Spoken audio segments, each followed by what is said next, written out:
So this week's reflection is taken from Matthew chapter 9, verses 18 to 26. And it's the story of two quite amazing healings. Jesus was talking with a crowd of people when a man approached him, and this man was the leader of the synagogue, so he was an important man. And he said to Jesus, "My daughter is dead. Would you come and lay your hands on her so she'll live?" Jesus responded straight away, and he went with the man.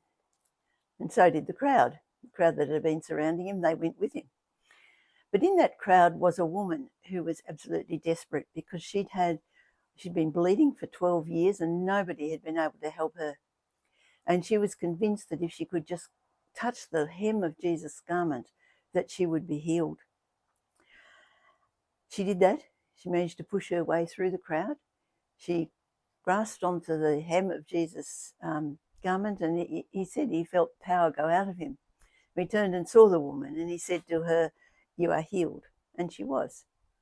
So he then continued on to the synagogue leader's house and raised his little girl from death. What's the significance of these stories? We read back in Genesis how Adam and Eve lived in paradise. They wanted for nothing. But Adam and Eve disobeyed. They disobeyed God. And so we read in chapter 3 that because of their disobedience, the ground would become cursed. It would produce thorns and thistles. Adam would have to work for his food, but also that he would eventually return to the ground from which he was made. And that's the state of our creation now. All creation is bound to decay and death. But that was not God's plan for the world. God's plan for the world we see in Revelation chapter 21. This is a revelation that was given to John, St. John. And says here, "I heard a loud voice from the throne saying, 'Look, God's dwelling place is now among the people, and he will dwell with them. They will be his people, and God himself will be with them and be their God. He will wipe away every tear from their eyes. There'll be no more death or mourning or crying or pain, for the old order of things has passed away.'" And then later in the next chapter it says, "No longer will there be any curse." God's plan is to renew creation to what it was originally. Now, when Jesus came to earth, this was the beginning of this new creation.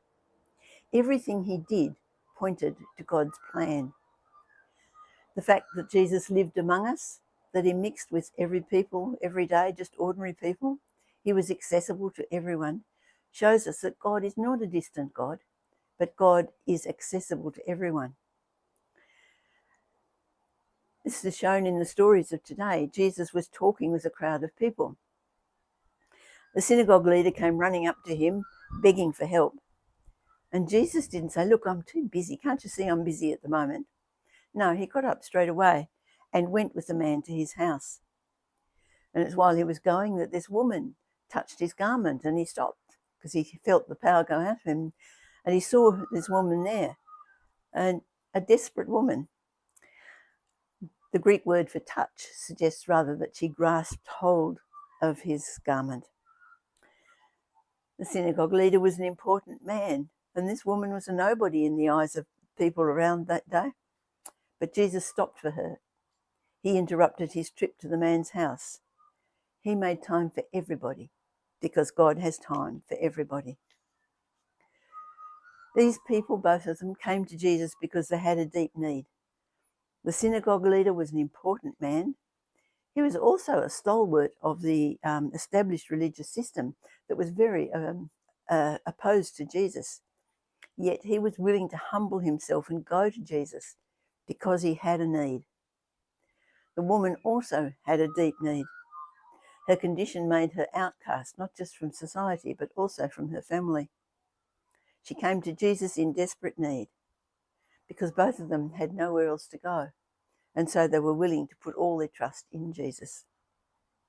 The result was healing for the woman, and that would restore her to her community and her family. The result for the synagogue leader was a miracle. His dead daughter was brought back to life. These stories show us that Jesus has the power to restore, and to give life. And this is the beginning of the work of restoring creation, of the day when there will be no sickness, no death. And Jesus is the beginning of that process, and also the one who's going to bring it about. And he does this through those of us who give our lives to Jesus. If we begin to live in the power of the Spirit will begin to change our own lives. He will bring healing and the presence of God into our lives and into the lives of others. Creation sings a Father's song. He calls the sun to wake the dawn and run the course of day. The evening falls on crimson bay. His fingertips with flakes of snow. His breath upon the spinning floor. Each shot sea eagles fly. Commands the newborn baby cry.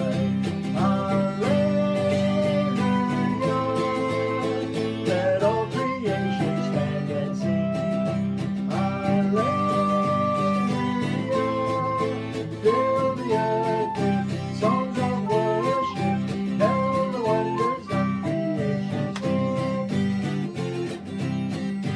Creation gazing on his face. The ageless one, time's embrace.